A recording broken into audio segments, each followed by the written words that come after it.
చేసినటువంటి print and electronic media సోదరులందరికీ నమస్కారం. ఈరోజు ముఖ్యంగా ఆర్టీసీ మీద డైలీ ప్రతిరోజు ఏదో ఒక కథనాలు వస్తూ ఉన్నాయి. దాంట్లో భాగంగానే ఈరోజు ఈనాడ దినపత్రికలో, అదేవిధంగా రోజు ఆంధ్రజ్యోతిలోనూ ఇట్లాగా కొన్ని విషయాలు వస్తూ ఉన్నాయి. ముఖ్యంగా ఏంటంటే కూటమి ప్రభుత్వం చాలా ప్రతిష్టాత్మకంగా జోనల్ వైజ్ చైర్మన్స్ని 4 జోనల్కి చైర్మన్ని, అదేవిధంగా స్టేట్ చైర్మన్ కొనకళ్ళ నారాయణ గారిని, వైస్ చైర్మన్ని అందరినీ కూడా, ఎందుకంటే ప్రజల శ్రేయస్సు కోసం, పరిపాలనా సౌలభ్యం కోసం కూటమి ప్రభుత్వం చంద్రబాబు నాయుడు గారు, పవన్ కళ్యాణ్ గారు మరి ప్రజలతో అనుసంధానం ఉన్నటువంటి నాయకత్వాన్ని, ప్రజల యొక్క కష్ట సుఖాలు తెలిసినటువంటి వాళ్ళని మమ్మల్ని నియమించడం జరిగింది. మేము కూడా దాని మీద చాలా ఇంట్రెస్ట్గా, ఎందుకంటే బలమైనటువంటి వ్యవస్థ, రవాణా సంస్థ ఏదైతే ఏపీఎస్ఆర్టీసీ ఉందో, గతంలో కార్పొరేషన్ ఉన్నప్పటికీ ఇప్పుడు అది ప్రభుత్వంలో 2019 తర్వాత విలీనమైన తర్వాత అది ఒక ప్రభుత్వ సంస్థ అయినటువంటి బలమైనటువంటి అతిపెద్ద అయినటువంటి ఆసియాలోనే యొక్క ప్రజా రవాణా సంస్థ అనేది చాలా పెద్ద సంస్థ మన ఆంధ్రప్రదేశ్లో ఉన్నటువంటిది.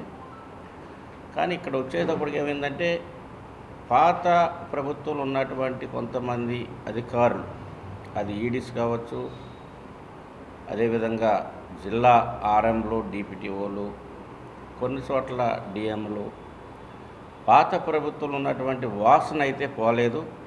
ఎందుకంటే అప్పుడు ఈ స్థలాలు 33 ఇయర్స్ 15 ఇయర్స్కి లీజుకి ఇచ్చే దాంట్లో కానీ గత ప్రభుత్వంలో ఉన్నటువంటి నాయకులు, అధికారులు కొన్ని చోట్ల కుమ్మక్కై పెద్ద పెద్ద సంస్థలకి దారదత్వం చేయటం, అదేవిధంగా ప్రజలకి ఏదైతే రవాణా సంస్థగా ఉన్నటువంటి ప్రజలని సురక్షితంగా వారి యొక్క గమ్యానికి చేర్చవలసినటువంటి బస్సులు ప్రైవేట్ చేయడంలో కూడా కొంత నిర్లక్ష్యం వైఖరి.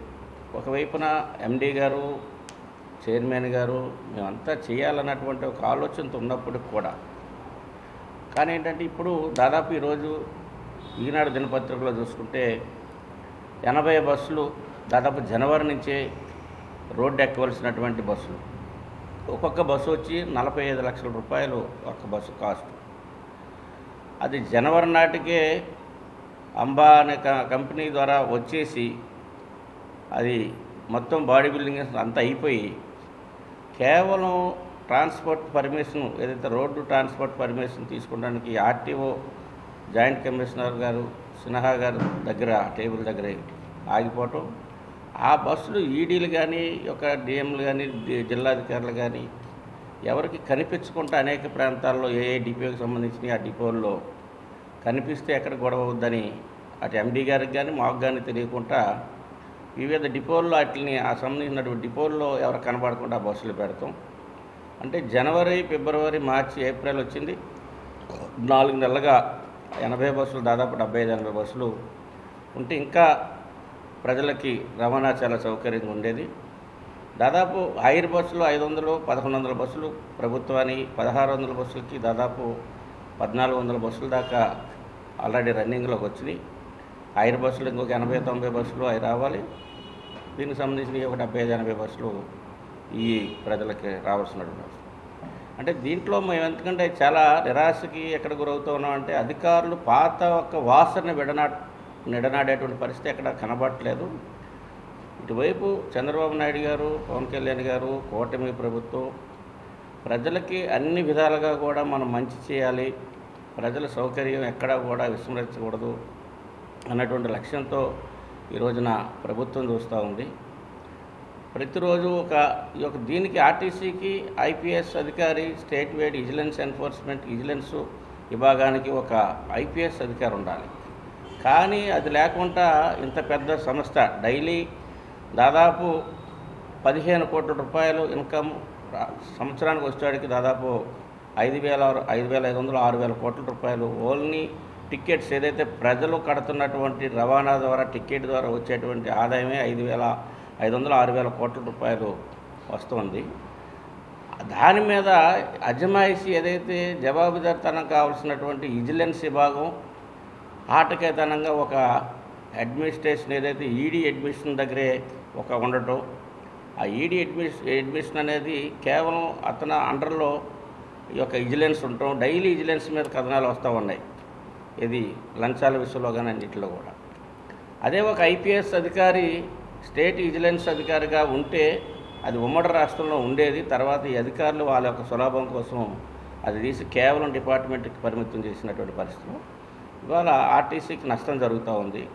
ప్రజలు ఆశించినటువంటి రీతిలో ఇవాళ ఏదైతే 2023లో మోడీ గారు యొక్క ఫైరు మిషన్ అనేది ప్రతి బస్సుకి అమర్చాలనేది పెట్టాలన్నటువంటి రూల్స్ తీసుకొచ్చారు. దానికి ఒక్కొక్క బస్సుకి 2 లక్షల రూపాయలు ఎక్స్పెండిచర్ అవుతుంది అన్నటువంటి వంకతో ఇవాళ స్నేహ గారి యొక్క ఏదైతే రవాణా సంస్థ ఆర్టీఏ జాయింట్ కమిషనర్ గారు ఉన్నారో వారి దగ్గర ఈ ఫైల్ అలాగ పెట్టుకొని ఇక అధికారులు సంప్రదించకపోవటం, ఈడీలు సంప్రదించకపోవటం, ఆ బస్సులు అలాగా మూలన పెట్టేటువంటి పరిస్థితి ఇవాళ నెలకొంది. ఇవాళ టాగూర్ సినిమాలో చూసినట్టయితే మనం మెడికల్ విభాగంలో ఏదైతే చూసామో ఇవాళ వర్క్షాప్లో, స్టోర్ రూమ్స్లో ఆ పద్ధతి కొనసాగుతూ ఉంది. ఇవాళ ఆర్టీసీలో వర్క్షాప్లో మెటీరియల్ ఏమొస్తూ ఉన్నాయి, ఎన్ని మెటీరియల్ దాన్ని మనం వినియోగిస్తూ ఉన్నాం, ఎక్కడికి వెళ్తూ ఉన్నాయి, దాన్ని ఎవరు టెండర్ చేస్తూ ఉన్నారు, ఇట్లాంటి అజమాయిషీ అనేది విజిలెన్స్ కూడా చూడవలసినటువంటి అవసరం ఉంది. ఈ అన్ని విషయాల మీద మేము బాధ్యతలు తీసుకొని దాదాపు 5 నెలలుగా వస్తూ ఉంది. మేము ఈ రోజుకి ఇంకా మీటింగ్ పడితే మీటింగ్లన్నీ కూడా చర్చించుకొని ఇన్స్పెక్షన్కి వెళ్దాం అన్నటువంటి ఆలోచనతో ఉన్నాం. ఈ యొక్క నెలాఖరులోపు ఆ 75-80 బస్సులు కూడా రోడ్డు ఎక్కేటువంటి పరిస్థితిని ఇటు చైర్మన్ గారు, ఎండీ గారితో కూడా సంప్రదించి దాని మీద మేము కార్యాచరణ ఏ జోనల్ వేడిగా జోనల్ చైర్మన్స్ కూడా అందరూ కూడా సంసిద్ధంగా ఉన్నారు. దీని మీద ఏంటంటే ఇటు స్టోర్స్లో, వర్క్షాప్లో చాలా ఈరోజు ఏముందంటే దాదాపు 47,000, 48,000 మంది 50,000 మధ్యలో ఉన్నటువంటి ఎంప్లాయీస్ ఎవరైతే డ్రైవర్సు, కండక్టర్సు, మెకానిక్లు, ఫిట్టర్సు, శ్రామిక వర్గం ఉన్నారో సంపదని సృష్టించేది వాళ్ళని చిన్న చిన్న క్లాజులు పెట్టి వాళ్ళ మీద పనిష్మెంట్లు ఇచ్చి వాళ్ళని వేధిస్తున్నటువంటి కొంతమంది అధికారులు. ఎక్కడ వాళ్ళకి గవర్నమెంట్లోకి వచ్చినటువంటి సాటిస్ఫాక్షన్ లేకుండా గవర్నమెంట్లు ఇవాళ వేతనాలు అయితే వస్తూ ఉన్నాయి, మిగతా అన్నింటిలో కూడా కొర్రెలు పడేటువంటి విధానాన్ని అనుసరిస్తున్నటువంటి కొంతమంది అధికారులు, అది ఈడీ కావచ్చు, ఆర్ఎం కావచ్చు, డిప్యూటీ కావచ్చు, కొంతమంది హెడ్ స్ట్రాంగ్ ఉండేటువంటి డిఎంలు కావచ్చు, ఇట్లాంటి వాళ్ళు ఎవరైతే ఇన్ని కోట్లు 5-6 వేల కోట్ల రూపాయల సంపదని సంవత్సరానికి సృష్టిస్తూ ఉన్నారో, ప్రజల్ని సురక్షంగా వారి యొక్క గమ్యానికి చేరుస్తూ ఉన్నారో, శ్రామిక వర్గం ఏదైతే ఉందో వాళ్ళని ఇబ్బంది పెట్టేటువంటి పరిస్థితి కనిపిస్తుంది. కానీ అది ఎన్ని విషయాలు కూడా ఇటు మా అధ్యక్షులు డిప్యూటీ సీఎం పవన్ కళ్యాణ్ గారి దృష్టికి, అటు ముఖ్యమంత్రి గారి దృష్టికి కూడా తీసుకెళ్తాం. ఎందుకంటే ఇక్కడ కూడా ప్రజా రవాణా వ్యవస్థ అనేది ఇవాళ మనకు ఉన్నటువంటి భారతదేశంలో ఒకటి ఏపీఎస్ఆర్టీసీ కావచ్చు, అది టీఎస్ఆర్టీసీ కావచ్చు, కేఎస్ఆర్టీసీ కావచ్చు, ఒకటి పెద్దది భారతదేశ వ్యాప్తంగా ఉండేది రైల్వే మార్గం, లక్షలాది మంది, కోట్లాది మందిని వారి యొక్క దంద్యానికి చేర్చేటువంటిది. మరి ఇట్లాంటి సంస్థల్ని కాపాడుకోవాల్సినటువంటి అవసరం ప్రజాప్రతినిధులుగా ఆ బాధ్యతల్లో ఉన్నటువంటి మాకు ప్రధానంగా ఉంది. ప్రజలు కూడా దాన్ని ప్రశ్నించేటువంటి హక్కు ప్రజలకి, మరి మీడియా మిత్రులకి అందరికి కూడా ఇట్లాంటి విషయాల మీద స్పందించి ఆ విషయాలని అధికారులు, ప్రభుత్వం దృష్టికి తీసుకొచ్చి ప్రజల సమస్యలు పరిష్కారం చేయాల్సినటువంటి బాధ్యత మరి మీడియా జర్నలిస్టుల మీద కూడా ఉందని, దాంతో ఈ రోజున ప్రతిరోజు ఏదో కథనం వస్తూ ఉంది, దీని మీద ఒక ఎవరిని ఇవ్వాలి అనేటువంటి దీంతో ఈరోజు నీ ప్రెస్ మీట్ పెడతాం జరిగింది. ఈ నెలాఖరులోపు అన్ని వర్క్షాప్స్ కానీ, డిస్పెన్సర్ కానీ ఇవన్నీ కూడా ఇన్స్పెక్షన్ చేసి అక్కడ ఉన్నటువంటి విషయాలు కానీ, ఈ రోజున నూజివీడులో ఒక 2 బస్సులు ఆ బస్సు డిపోకే పరిమితమైనవి, విద్యార్థిపురం డిపోలో అక్కడ బస్సులు ఆ లోన అక్కడే పరిమితమైనవి, అట్లాగే వివిధ ప్రాంతాల్లో ఉన్నటువంటి బస్సులన్నీ కూడా దాదాపు 45 లక్షల రూపాయలు బస్సు 3 నెలలు 4 నెలలుగా డిపోకే పరిమితం అయితే అది ఎంత నష్టం వస్తుంది? మరి రవాణా ప్రజలకి సకాలంలో సౌకర్యం కల్పించలేకపోతా ఉన్నాం. కొన్ని బస్సులు ఎక్కడికక్కడ ఆగిపోయే పరిస్థితి ఉంది. ఇవాళ ఆర్టీసీలో ఎలక్ట్రానిక్ బస్సులు కూడా 750 బస్సులు కొత్తగా వస్తూ ఉన్నాయి. ఎందుకంటే ఇవన్నీ సమకూరిన తర్వాత ప్రభుత్వం కూడా మరి మహిళలకు ఉచిత బస్సు సౌకర్యాన్ని కల్పించాలన్నటువంటి ఆలోచనతో చంద్రబాబు నాయుడు గారు, పవన్ కళ్యాణ్ గారు దృఢ సంకల్పంతో ఉన్నారు. ఇవన్నీ విషయాలను కూడా మీడియా ద్వారా ఇప్పటికైనా పాత ప్రభుత్వంలో ఉన్నటువంటి వాసనని అధికారులు కొంతమంది విడనాడి ఇప్పుడు ఏదైతే కూటమి ప్రభుత్వం ప్రజలకి ఇటు రాష్ట్ర అభివృద్ధికి ఏ రకంగా అయితే కృషి చేస్తుందో వాళ్ళు కూడా వాళ్ళ యొక్క మైండ్ సెట్ మార్చుకొని రావాలని చెప్పేసి మీడియా ద్వారా వాళ్ళందరికీ విజ్ఞప్తి చేస్తూ ఉన్నాం. అది కాని పక్షంలో వారికి తప్పనిసరిగా ఆ రీతిలోనే సరైనటువంటి సమాధానం, సరైనటువంటి పనిష్మెంట్లు ఉంటాయని కూడా మీడియా ద్వారా ఇచ్చాం. అంటే ఉన్నటువంటి బస్సులు కూడా కొంత ఆల్టర్నేట్ మార్చుకోవాలి. ఇప్పుడు ఆల్రెడీ మనం ఈ ప్రభుత్వం వచ్చిన తర్వాత దాదాపు 1400 బస్సులు కొత్త ఏర్పాటు చేయడం జరిగింది. ఇంకో 200 ఇలా ఈ రకంగా పెండింగ్లో ఉన్నాయి. ఇంకొక 2000 బస్సులు అంటే దాదాపు 1500 బస్సులు ఎలక్ట్రానిక్ బస్సులకు ఇచ్చారు. 2000 బస్సులు ఎలక్ట్రానిక్ బస్సులకు ఇచ్చారు. ఇప్పుడు 750 బస్సులు ఆల్రెడీ రన్నింగ్లో ఉన్న వస్తాయి అది తొందరలోనే. ఇవన్నీ వచ్చిన తర్వాత అదేవిధంగా 7000 మంది సిబ్బంది కావాలని కూడా ప్రభుత్వానికి ఆర్టీసీ నుంచి నివేదికలు పంపించడం జరిగింది. అంటే డ్రైవర్స్ కావచ్చు, కండక్టర్స్ కావచ్చు, దాంట్లో ఉన్నటువంటి మెకానిక్లు కావచ్చు, ఫిట్టర్స్ కావచ్చు, దానికి కావాల్సినటువంటి సామర్థ్యం గురించి దాదాపు 7200 మంది రిక్రూట్మెంట్ కావాలని ప్రభుత్వానికి నివేదికలు ఇవ్వడం జరిగింది. అది ప్రభుత్వం నిర్ణయం తీసుకుని ఆర్థికపరమైనటువంటి ఇబ్బందులు ఈ రోజున రాష్ట్రం ఉంది కనుక దాన్ని ప్రభుత్వం మరి ముఖ్యమంత్రి గారు వాళ్ళు ఆలోచన చేసి దానికి గ్రీన్ సిగ్నల్ ఇస్తే అన్నీ కూడా ఫుల్ఫిల్ అవుతాయి. ఏదైనా తొందరలో ఈ యొక్క మహిళలకి ఉచిత బస్సు కార్యక్రమం అనేది తొందరలోనే వస్తుంది. ఏదైతే 6 హామీలు ఉన్నాయో సూపర్ 6లో ఉన్నటువంటి హామీలన్నీ కూడా ఒకటొకటిగా అమలు జరిగే పరిస్థితి అయితే ఓన్లీ వాస్తవం. దాన్ని ఇంకా మేము ప్రశ్నించడానికి ఇంతవరకు మాకు బోర్డు మీటింగ్ చేయలేదు. అక్కడంతా కూడా మా బాబు గారి జాగిరి అన్నట్లుగా అధికారులందరూ కూడా ఇది మాది, ఇది ప్రజా రవాణా సంస్థ కాదు, ఈడీగా నాది ఆస్తి, డిఎంగా నాది ఆస్తి, ఆర్ఎం డిపిటిఓగా నాది ఆస్తి, ఎండీ గారు నాది.